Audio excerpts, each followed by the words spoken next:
What if your first $100 could change your entire financial future? You don't need thousands to start investing. You just need a smart plan.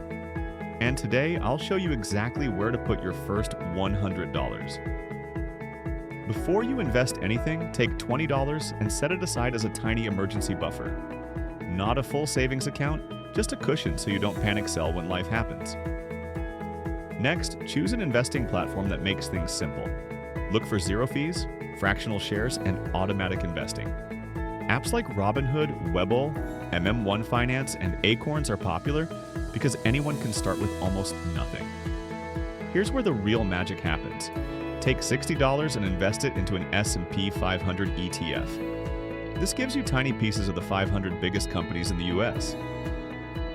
Historically, it grows around 10% per year without needing to pick stocks. With the last $20, add variety.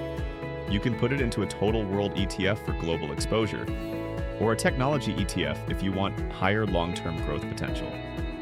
Most people think $100 is too small to matter, but starting small is exactly how you build consistency. If you keep adding just 25 or 50 bucks a month, compounding turns small contributions into real wealth. So don't wait until you have more money. Your first $100 is enough to start building your future. If you want simple, beginner-friendly investing videos, hit subscribe and check the links below for apps that give bonuses when you sign up.